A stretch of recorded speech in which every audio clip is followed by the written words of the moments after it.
For 30 years, Keith Charles was a police officer, but he was a copper like no other. He claimed to be able to talk to the dead.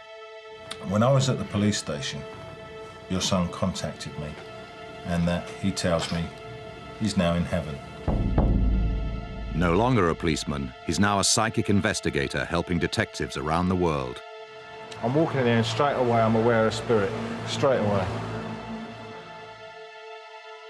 Jeans were burnt here, cat was thrown over that way. Either the body or the weapons here that was used to kill him. In America, the body of a murder victim is missing.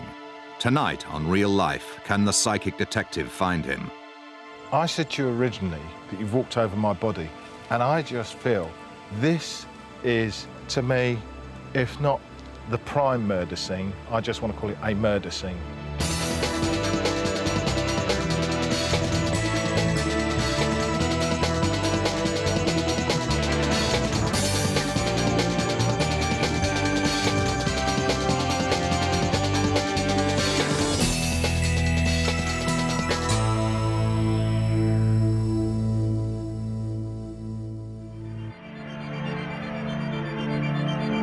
One in two people in this country believe in life after death. Well, it's pretty scary to think you die and that's it, isn't it? For many, it's a belief based on hope rather than proof. You know, I don't think we want to think it finishes here and now, do we? And I suppose everyone's got this life after death interest, haven't they? Thousands of people flock to this man, seeking evidence of an afterlife. He claims that God has given him a gift to communicate with those who have passed over to the other side. Ladies and gentlemen, good evening, and welcome to a psychic evening of clairvoyance. A former detective constable, he's now one of Britain's most popular psychics. Please put your hands together for the man you've all been waiting to see, the amazing Keith Charles.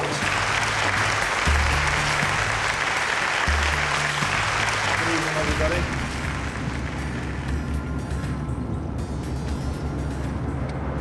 I'm putting myself in a shop window where people are going to come along and for whatever reason they can take the mickey, they can decry what I do. That's fine, that's their opinion. I don't have a problem with that. I've got broad shoulders. I spent 30 years in a police force where I've dealt with all types of things. To me, this is just a part of my life. As a detective, Keith had to fit his psychic shows around his job. Now retired from the police, he's spreading the gospel full-time. Do I consider myself an entertainer? Not really, no, I don't.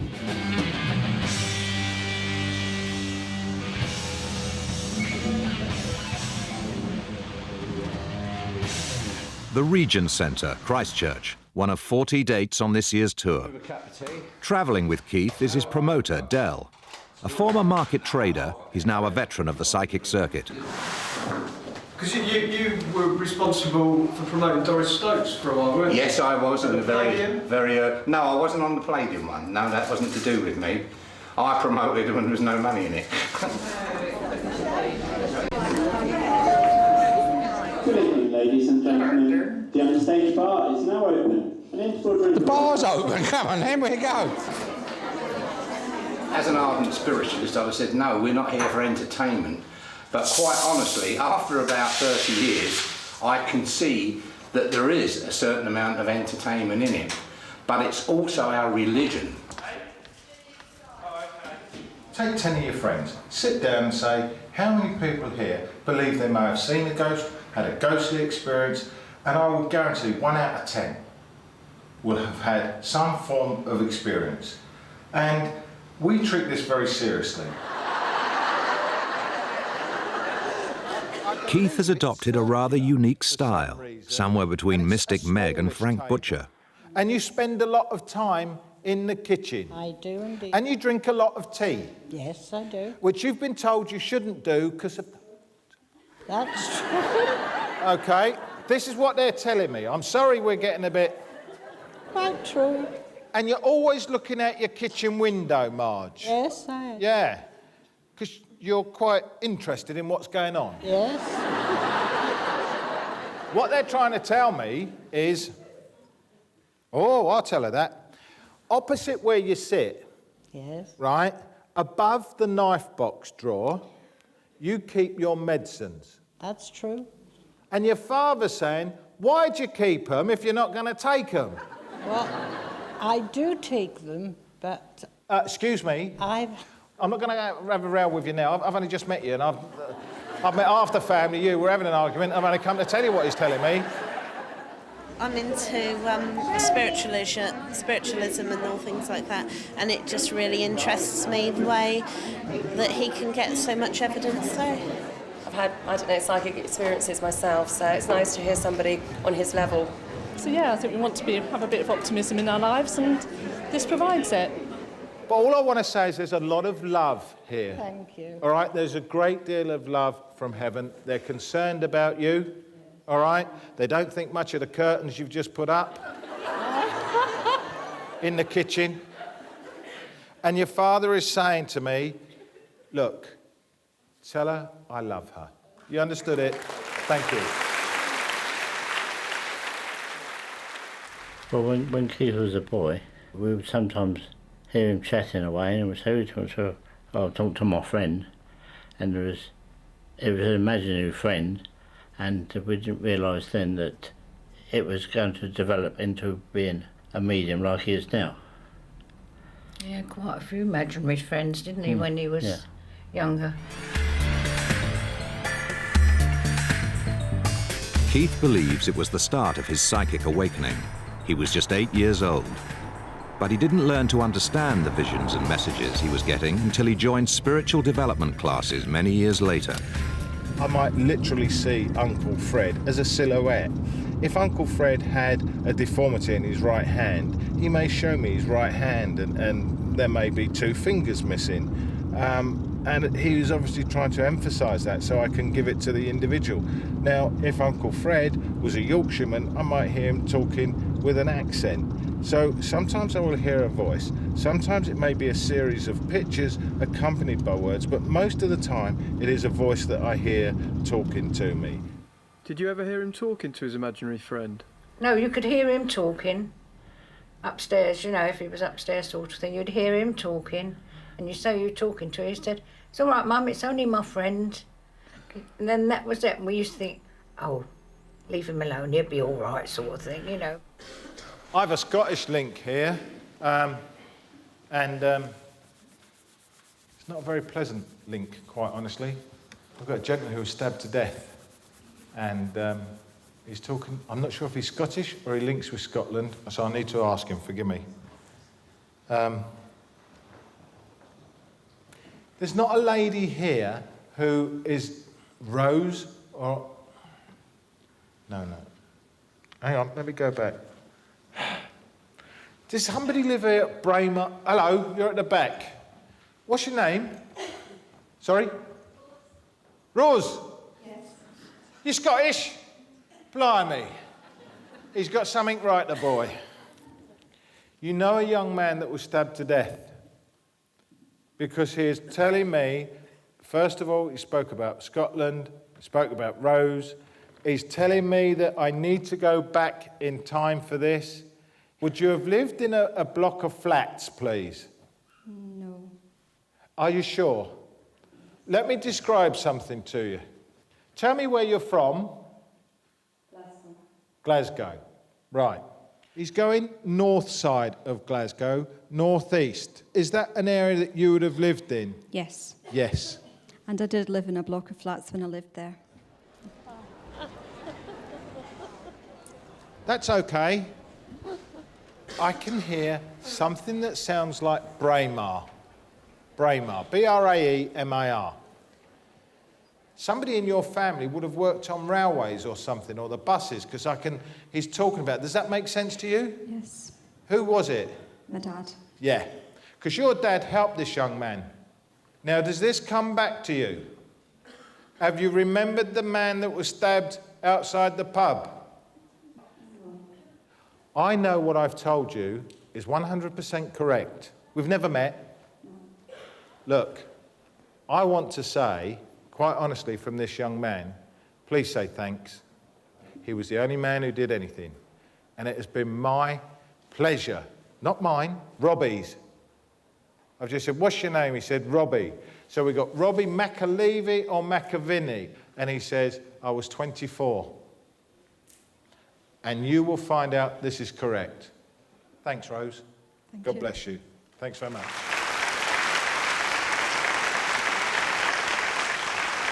Tonight's takings will total more than £2,500, but Keith and Dell insist that all profits must go back to their spiritualist church. Hello, Daddy. I've been to see a psychic tonight, and he had a message from me from some lad that was stabbed to death years ago. And he said that you had something to do with it. You didn't stab him, but you helped. And it was outside a pub. Can you remember anything about this? My son's the same age as you. He's just done 33 years in Hampshire, I believe. Oh, has he? Yes. Silly sod. He's not very happy, though. No. I'm not either. Aren't you? No, I wish you'd have spoken to me. All right, well, look, what's your name? I'll put you on our healing Betty list. Tompkin. Betty. Dale, you got a pen? Does the name Braemar mean anything to you? Hi, you were brilliant. Thank you very much. Much impressed. Can you give any help to this man here who's in great turmoil? I can tell him quite a lot of things. Give us a ring and I'll have a chat to you on the phone. All right. All I would say to you, just very quickly, is that you're going down the right track. Did you help somebody that was dying? Did you lose a son in November as well? No, a daughter. Oh, Second, did you? 1994. 1994, it's the same as Matthew? No. How old was she? 17. Oh, it's a shame, isn't it? Yeah. Just wanted to know. Yeah. Right, because the man was adamant. He kept saying the name Braemar. Thank you for a most enjoyable evening. Thank you for saying so, sir. And thanks very much. Last time we met up when you were here, you said my right leg would get better and the left one would play up. Guess what? The left one's I had got to sit better. over on the left-hand side tonight because my left one is strapped up and the right one's better. Ah. When he was in the war, his regiment, he was evacuated from Braemar. And This is your father? My father. And he said that there was a lot of, it could have been somebody during the war that was killed, and my dad helped because he said a lot of people were being killed round him, and he was 22 when he was evacuated from this Braemar. So it could have been somebody from away, you know, from the past. I don't know. It's a lovely show. Thoroughly enjoyed it. Thank you very much. Show not really being the right word, but you know Well, what no, I mean, do you? That's the way we describe them. Experience. People will often say, oh yeah, well if you're good, then you've got to have plants in the audience. Well, to me, I'd pack it up. If I had to go to that, who am I kidding? At the end of the day, I'm kidding myself. I couldn't be happy with that. I'm too honest to feel happy that I'm going to cheat people, and I'm not a cheat. Do you do them over the phone, Keith?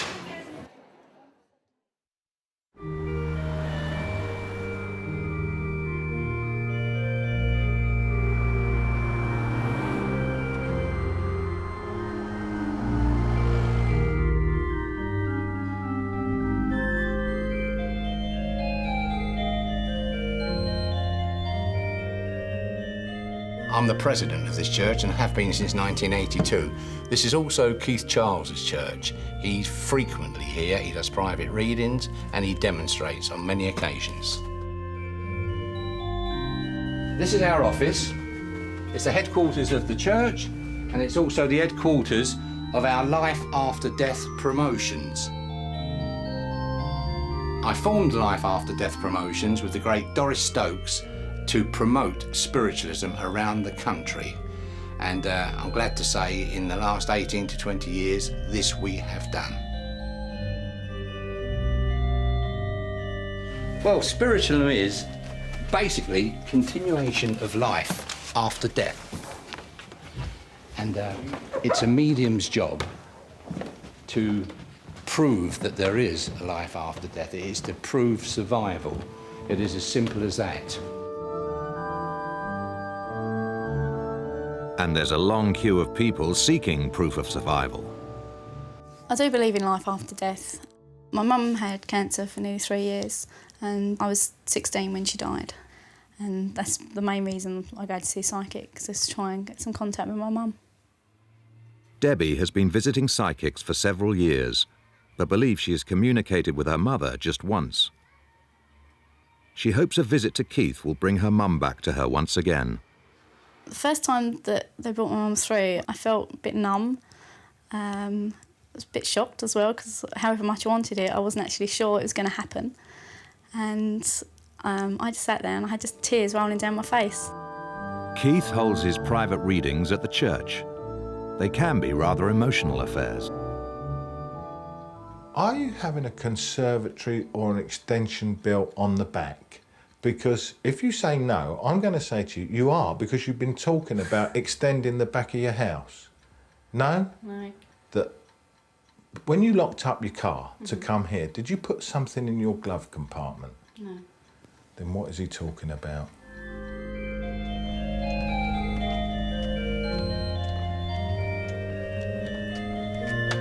On the other side of the church, Dell is about to enter the busy surgery of a Roman physician. Sorry, Paul. Sorry. Yes, sir. I've got the television cameras outside and they just want to sweep round quick if nobody objects. Does anybody object? Thank you very much. This is our healing sanctuary. At the moment, this is Ray Brown, the famous psychic surgeon and trance healer. But although you can see what you think is Ray Brown there, that is Paul. This is a portrait of Paul. That is Ray Brown's guide. He died some 2,000 years ago, but at this precise moment, he's here now, working through Mr. Brown. Ray Brown is not there at the moment. He could be out anywhere shopping. But that is Paul at the moment. Paul was in the time of Jesus, I believe. Yes, he walked the earth at the time of Jesus, and he's trained to be a doctor in the spirit world now, and he comes back, and he is now entranced by Paul. My husband is entranced by Paul, and he can see through the body. He can see all the muscles, bones, tissues of the body. He's actually a surgeon. You can speak to Paul if you like. He's very different to my husband. Years old. I come from the spirit world, and I've trained Raymond so that he leaves his body, and then I take over his body. I must tell you that, although you've just heard Ray speaking, that's not his normal voice. When you see him out of trance, he's completely different. You're out of trance now, I mean, and I'm speaking to Ray. Yeah. So can you just explain, you know, what's the process of you coming out of... Right. Well, basically, I'll go into trance first thing in the morning, is when we first get here. And I'm out now for my break, which I see is very short now.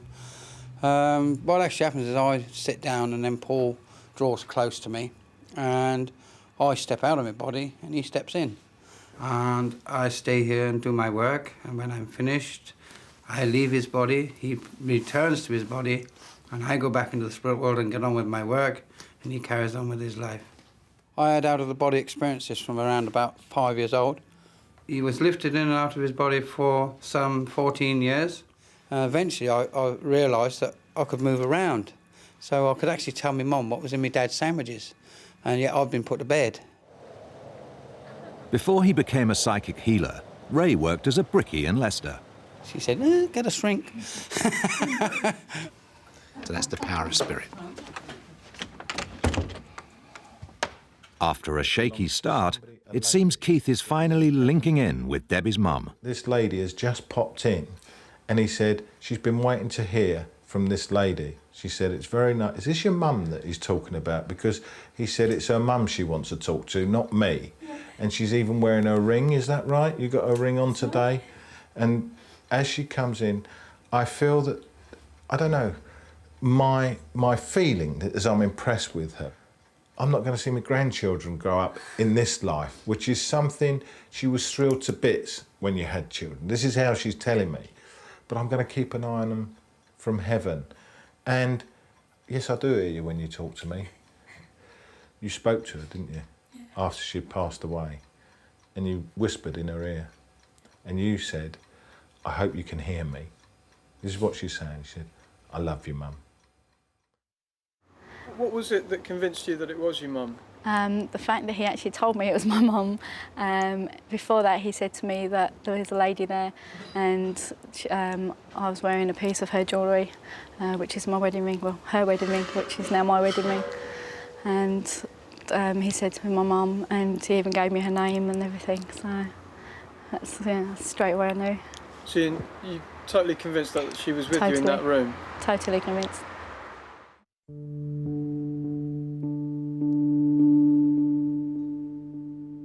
In America, there is another woman relying on Keith's spiritual gift.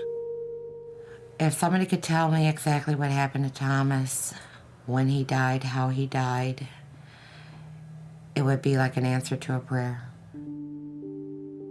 In 1998, 26-year-old Thomas Mixon disappeared. His mother has not seen him since. I started searching. I went door to door with pictures of Thomas in his neighborhood, talked to people at the stores, even went so far as to go view a body. And the longer this went on, the more I knew Tom was either being tortured somewhere or he was dead. The police are certain Thomas is dead. They even have a suspect awaiting trial for his murder.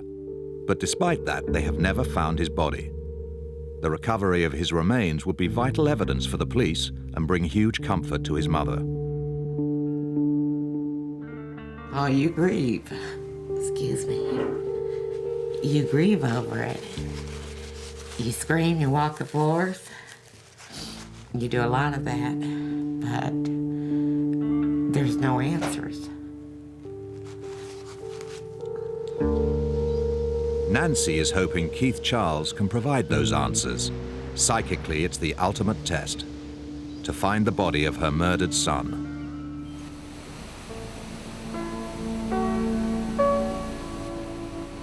It's been almost 3 years since TJ Mixon was murdered in Buffalo, New York State. But the police have never found his body. Since his retirement from the British police, Keith Charles has been forging links with forces abroad.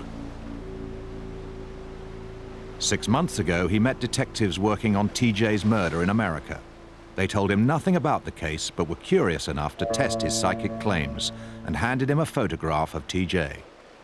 Immediately I was given this photograph, I was aware of this almost like energy force of his spirit, who told me that he was dead.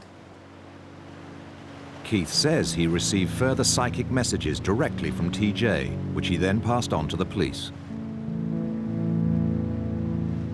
TJ told Keith of a fire at the back of a warehouse. He even said the police had recovered his shoe from the ashes of this fire.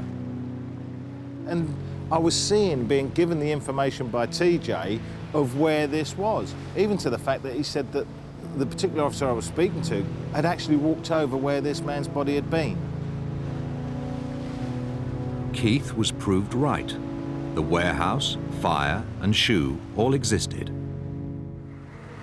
The Buffalo police asked him to work with them on the case, but at the time, Keith wasn't able to extend his stay in America. I think the fact that Keith is a former police detective gives him some more credibility in the eyes of the police officers that would work with him. I think it's unusual for a police officer to claim to have psychic abilities. Again, we're anxious to see whether Keith is able to help us out or not. Ever since I was a young girl, I believed that psychics and some people are blessed with extraordinary powers that are able to communicate with the dead. 6 months later, Keith has offered to return to Buffalo. He believes he can contact TJ again and lead detectives to his body. Our hopes with Keith are just astronomically high right now. I just feel like God brought Keith into our lives, and that I truly feel he's going to be able to give us the answers for closure. If he's gifted enough to give us Thomas back, I want to try to end it and go on with my life. It's the opportunity Keith has been waiting for. During his career in the British police, senior officers were unwilling to accept his psychic powers. It meant that he rarely used his gift, and even then only unofficially. It was very frustrating because there was a lot of prejudice against mediums, in the same way that perhaps we look at the analogy of homosexuals, and you go back 20 years and they perhaps had to keep it under lock and key, and it wasn't as accepted as it is now. I mean, we deal in hard facts. I mean, everything we have to do has got to be accountable. If some medium was to say, I think there's a body underneath a housing estate, where in the estate? Where's the evidence? How do we go and approach that. We can't go and dig up a car park or say to somebody, I'm sorry, I'm going to have to knock your house down. And I just wish the British police force could perhaps undo the top button on their car a little bit, just relax a little bit. I'm not asking them to become naked, I'm just asking them just to relax a little bit and give us a go. You think it's a load of bollocks, really, don't you? No, I keep an open mind. I will never, ever answer that question.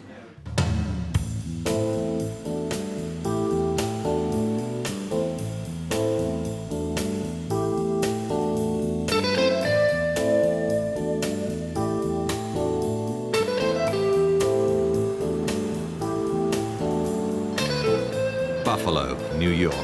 The psychic detective has flown back into town to hunt for the body of murder victim T.J. Mixon.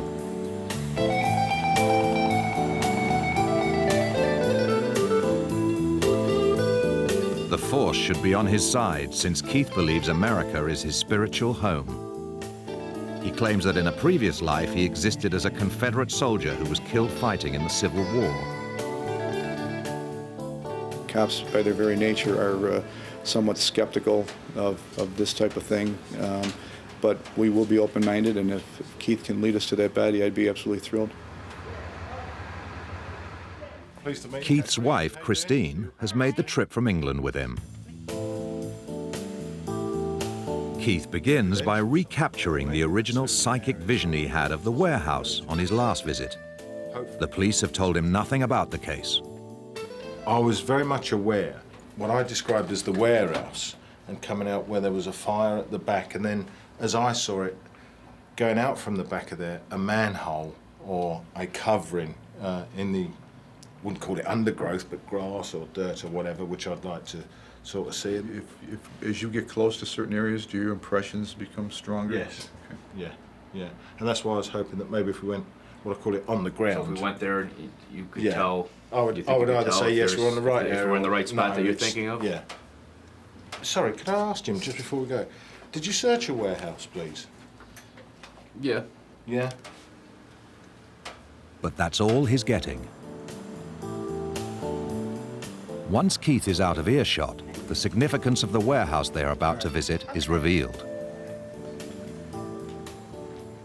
The defendant in the case had access to this warehouse, and it's just we feel it could be a good location to dispose of a body.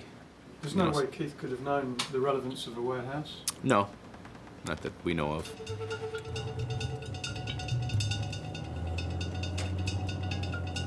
Keith has several spirit guides who help him contact the dead.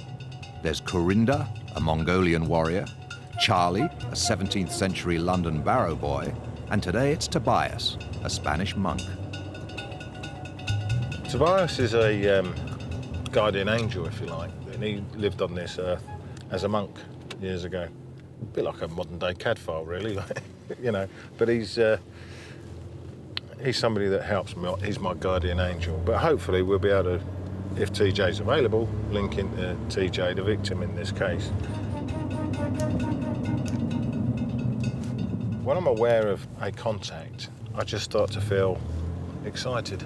When you get really close, you start to feel like perhaps having a cold shower or electric shock going through you. There's just a change in sensations that the body has.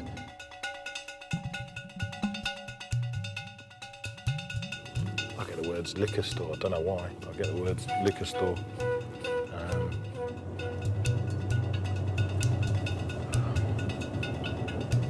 Feel the goose pimples starting to build up, so we must be getting close now.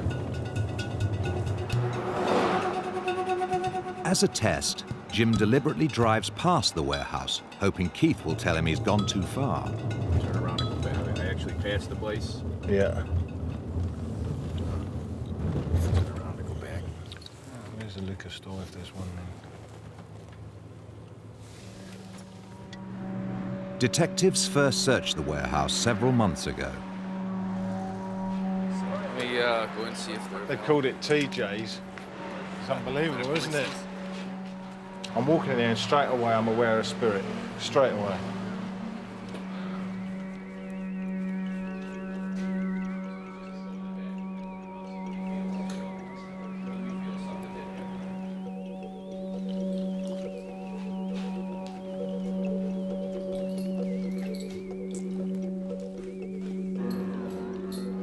I'm just aware of spirit. I'm just aware. I don't know if there's a sink or something under there, but I'm looking for a wash area. Oh, this is a wash area. Yeah. So it's under the. That's how I sort of imagined it. You know, being underneath a wall, behind a wall. I just did it. I just drove by, and then I turned around when I came back to see if he was going to get, say, I'll turn around or something, but he didn't. But he was also answering a question. They asked him a question about that time, and he was talking. So I don't know if he lost his train of thought or what. But yeah, on his way here, when we were on Sycamore, a couple blocks away, he started having the feeling. I don't know. You've just taken over, have you, Terry? I've been here for a while. I can see that's obviously knocked down. It might be because you've had to widen it for cut. But was there a smaller entrance as well? No. No? Are you sure? There's not a...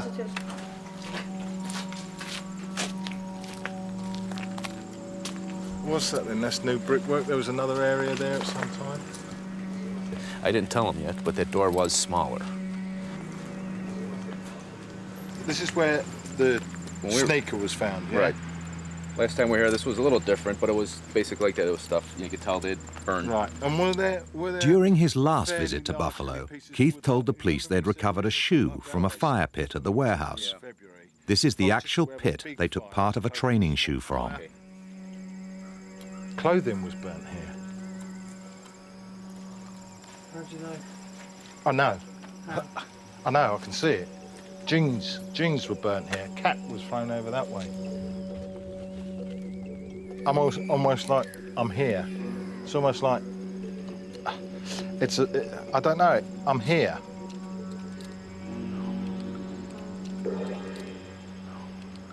Either the body or the weapons here that was used to kill him. They disposed of this weapon, which was a knife here. That's. It was a machete. Pardon? It was a machete. Lou used to have a machete about this long. Oh, in his truck. Yeah, and he used to keep it in his pickup. Underneath the seat. And did it have a curve on the end? Yep. Was it curved? Do you remember me telling you? The blade curved up. And do we know where that is? The truck's gone.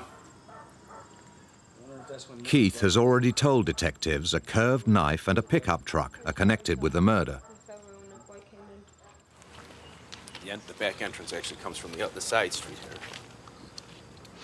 I need to ask you something, Jim. Please don't think I'm off my head. No.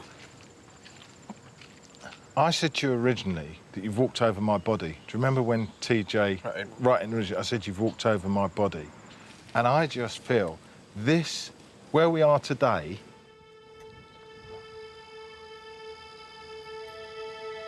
is where TJ was either disposed of or his clothing and everything else was disposed of. This is, to me, if not the prime murder scene, I just want to call it a murder scene. Keith has become intent on finding a drain or manhole cover. He believes either a weapon or TJ's body could be underneath it. What I'm looking for is a drain or some sort of drain up this area. That's, to be honest, what I feel at the moment. There's got to be a drain somewhere. I just want to find this drain. How about right here? It's a little drain. My image is just of what I call a manhole cover. You know, that big? I still cannot get away from what I see as a manhole cover. So I want to sort of collect my thoughts and go back to where I see this manhole cover. This, the only thing we thought of possibly, but he said that this never was open anyway. This was probably the old drain for here, you know, the... Yeah.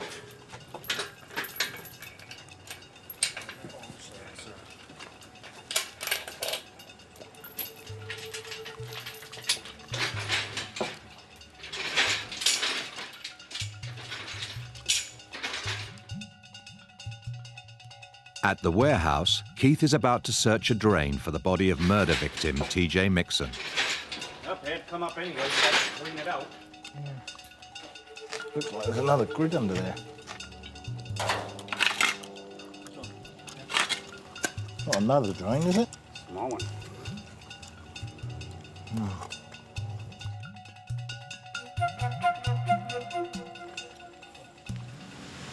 I wouldn't mind, you know, thinking there must be something perhaps under there.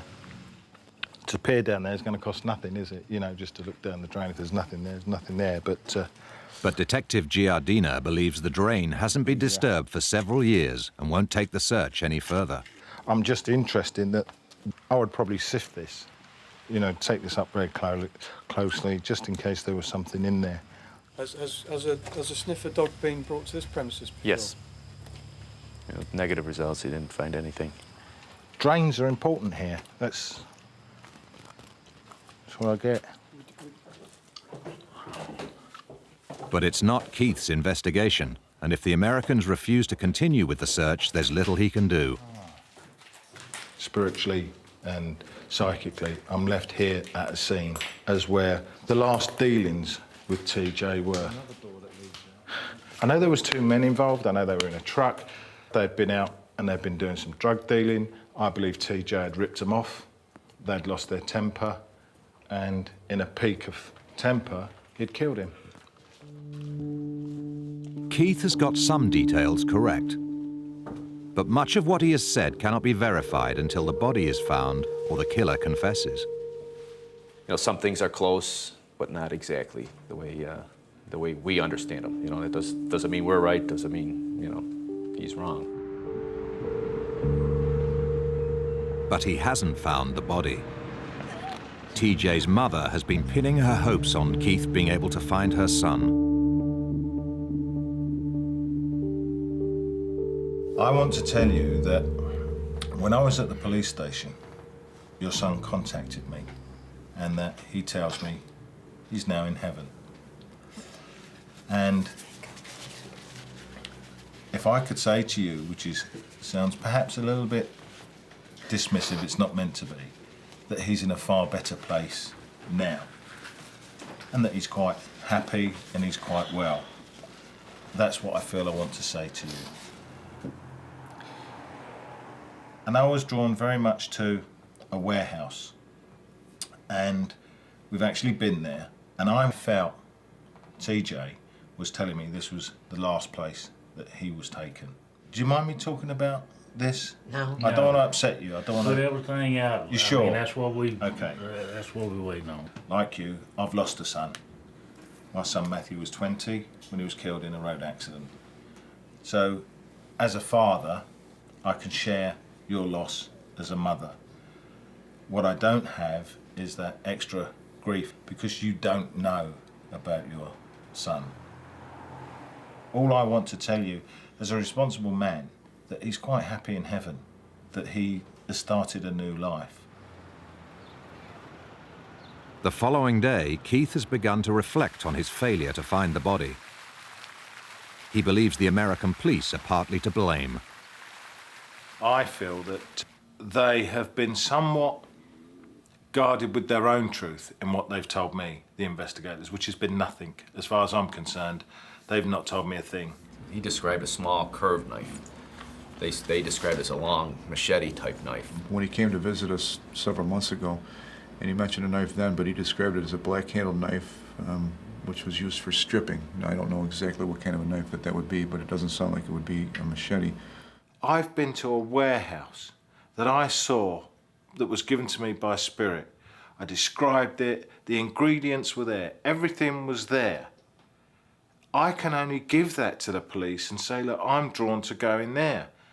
You now get on and do your bit of work. And that area was searched pretty thoroughly on 2 occasions, and we had a dog that has a pretty well-proven track record for corpses that are buried in the ground. I know that those policemen will only accept it when I do say, open that door and there's a body. I would have loved to have come here and found that body or evidence that would tangibly prove where that body is.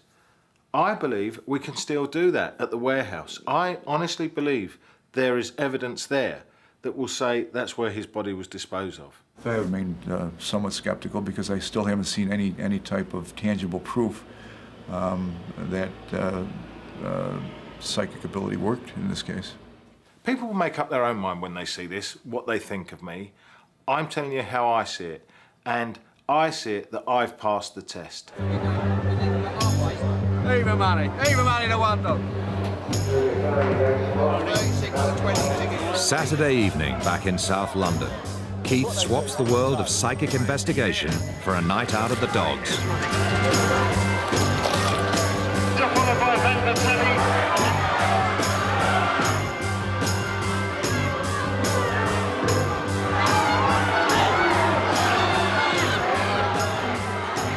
The track is a regular haunt. Keith even has his own greyhound called Enjoy Your Luck, racing later. It's all in keeping with the image he wants to promote, that of a modern-day psychic. I would say that as regards the general feeling, probably 10 years ago, about mediums and psychics was that perhaps they're a little bit screwy. 3 dogs, 60 to 20, 42. We have a job to prove there's a life after death. And that life after death doesn't affect me getting on with my daily life. I'll come to the dogs, I'll go out and have a curry, I'll go to the cinema, I'll go to rock concerts. I just consider myself a man in the street, that's all, with perhaps a special gift.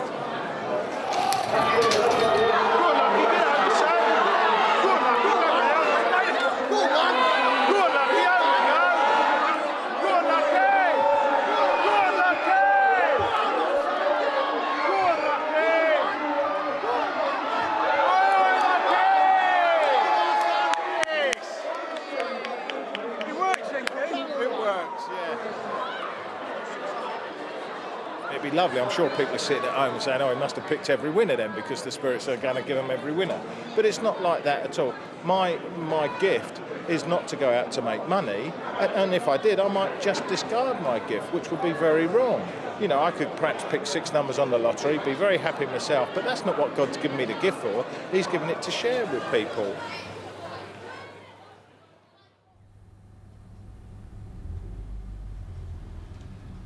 Claire is another who's turned to Keith in the hope he can help her move forward.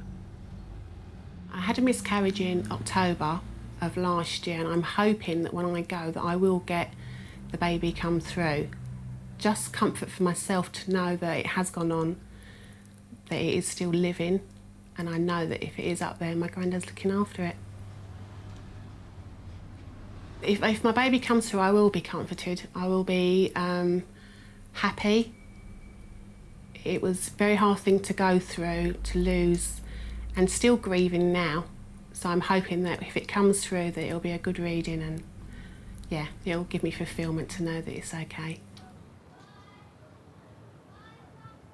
For me, if it's an emotional matter that is very deep within me and I can't find the answer within myself, yeah, then I will go and see Keith, yeah.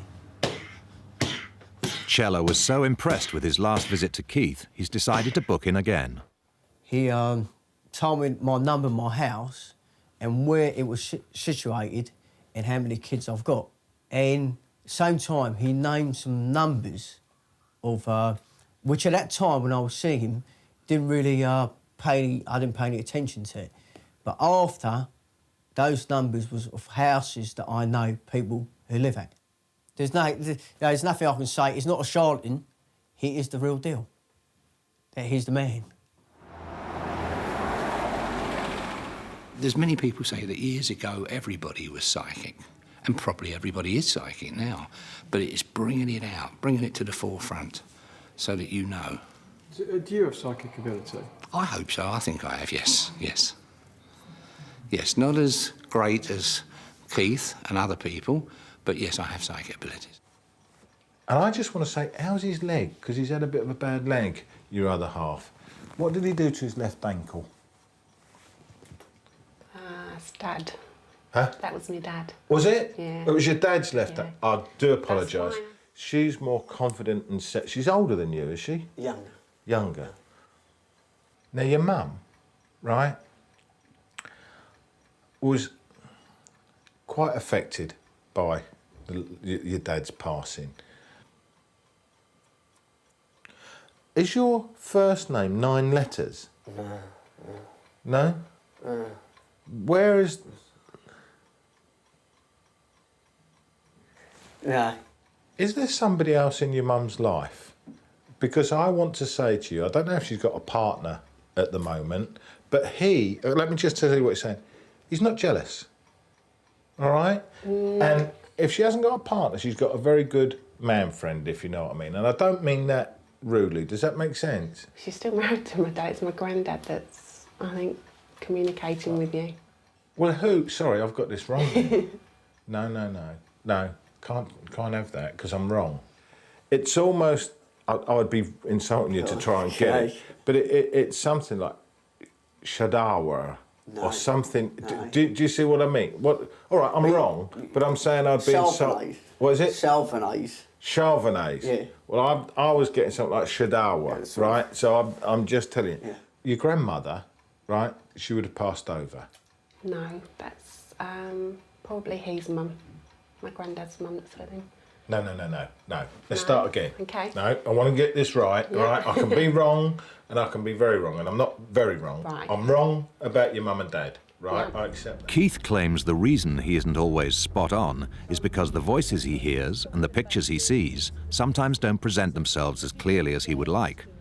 But halfway through Claire's reading, spirit contact grows stronger. Would this be your child? Because I want to say, correct myself, and he's saying, it's not my child, it's her child. So forgive me. So he's looking after your baby. I want to say your baby. And I want to say to you that I'm very much aware of my head with this baby, all right? The condition that took the child over. Sorry, I don't mean to upset you. The reading went absolutely brilliant. My granddad's come through, the baby's come through, everything I'd hoped for has come through. Are you surprised? Yeah, I wasn't sure if it would happen, but it has. So I've come out very happy. I would like to think that I'm a responsible medium and psychic. I would hope that I give people the best evidence I can of a life beyond this one. It's not my job to run their life for them. And he is saying to me, right, that this won't be bad. It will be a struggle, but you will be pleased with the results. Because I want to say to you, the black that I saw was in the past.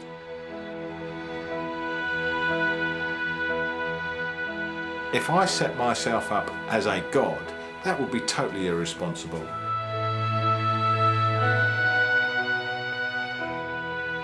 And he wants to say, I love my son.